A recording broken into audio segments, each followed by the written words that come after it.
Good morning. Welcome back. First things first. I'm going to start over with the ghost of Spirit Bear.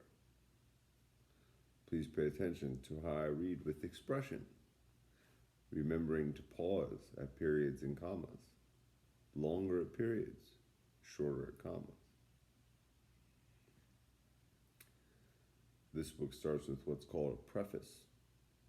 It says, every part of a circle is both a beginning and an end. And in a circle, everything is one.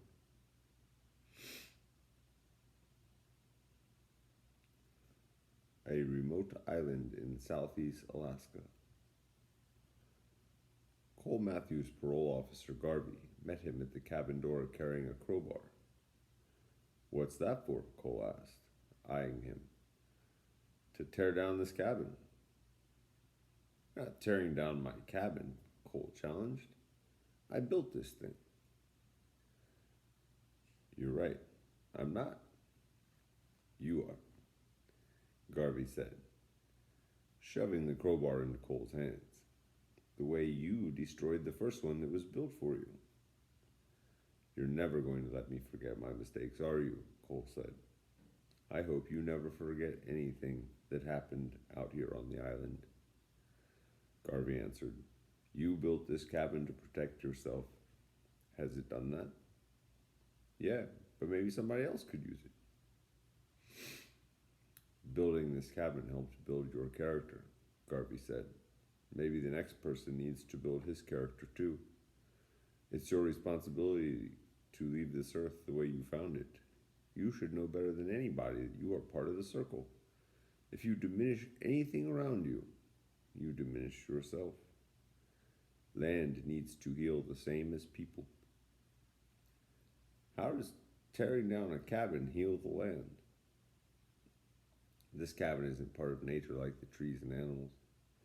Even without you, the world heals itself by rotting the wood floors and rusting the nails. Winds pry apart the walls, and eventually moss covers the roof. It's such a waste, Cole persisted. Only to you. The earth wants back space where she can grow her grasses and feed her creatures again. Animals are afraid of this cabin. How about our totems? Cole asked, pointing to the poles he and his friend Peter had planted on the shore above the high tide line. The images they had carved during their isolation here on the island now faced proudly toward the ocean. Excuse me. The totems can stay. Animals don't fear them. Cole sighed. Why can't we just burn the cabin? Garvey shook his head. That causes pollution. It'll take years for the earth to grow back vegetation where you burned down the first cabin. You killed the microorganisms in the soil. Reluctantly, Cole pried a wall panel loose. It didn't do any good to argue with the Tlingit elder. Things were either right or wrong. Garvey thought everything in life affected everything else in the universe. To him, it was all about choices and consequences. You didn't pick your nose without having some cosmic effect.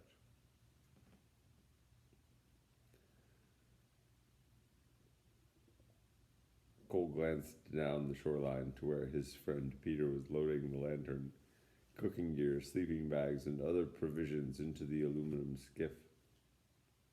You built it, so you tear it down, Garvey said. Don't be looking to Peter for help. I was just looking, Cole said.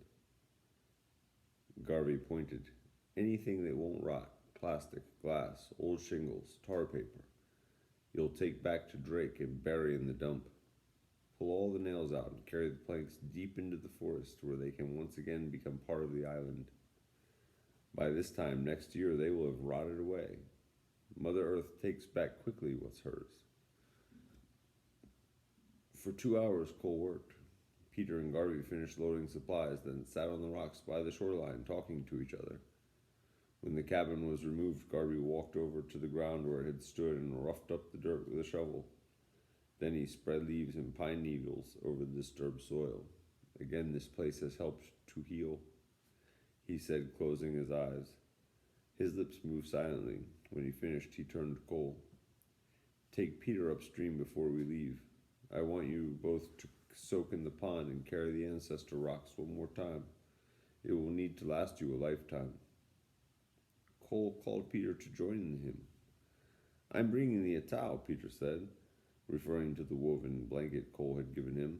The handmade blanket with its bright red and blue totem images was the same blanket Garvey had given Cole to prove his trust when he first set foot on the island.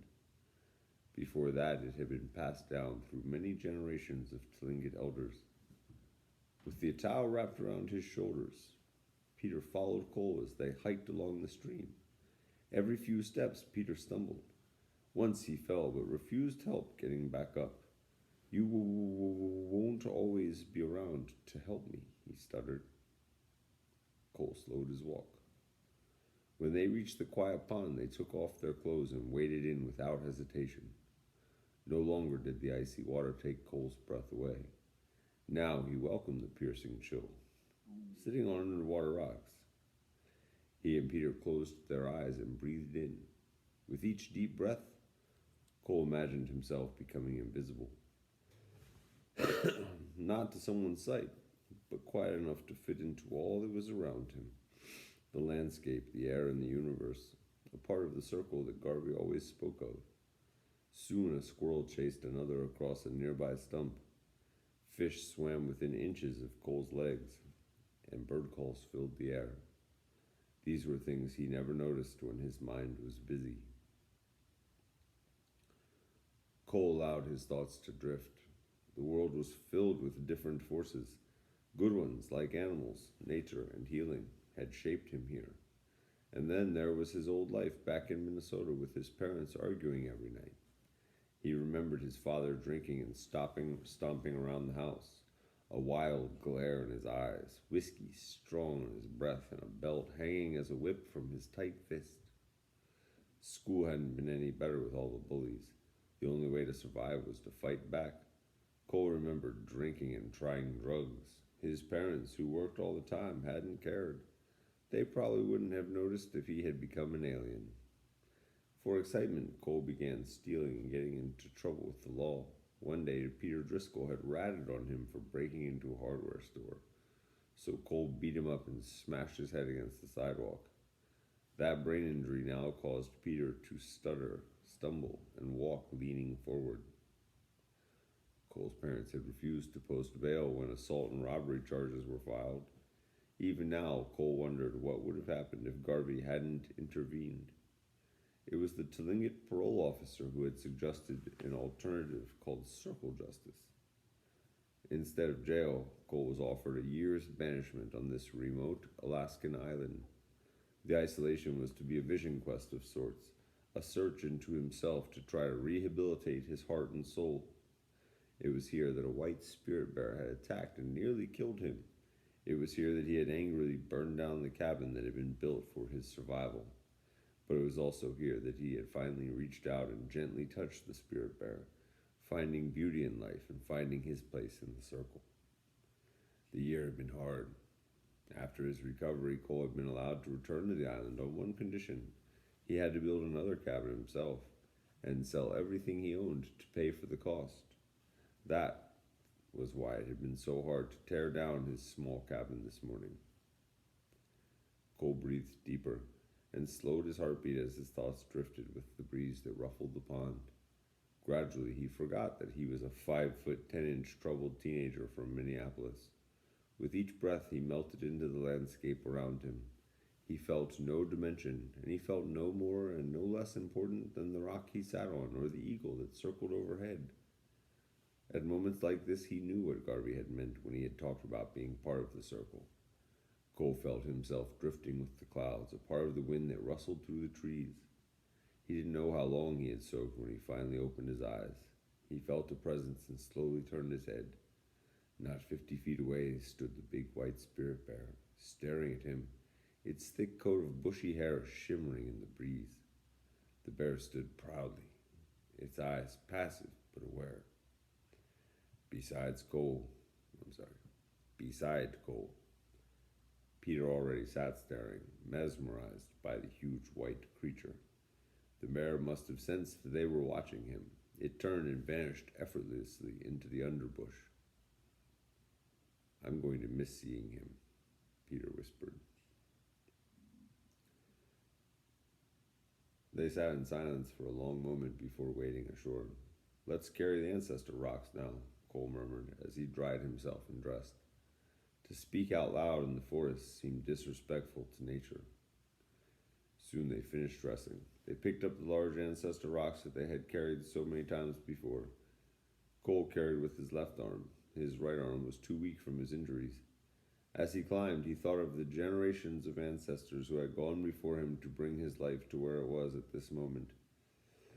He resolved to make his life count for something when he got back to Minneapolis so that the lives of his ancestors would not be wasted by his stupidity. At the top of the hill, Cole and Peter set their stones on the ground and gave them a shove. As the rocks tumbled down the slope, Cole imagined all the frustrations and anger in his life rolling away. Then, in total silence, he followed Peter back to camp.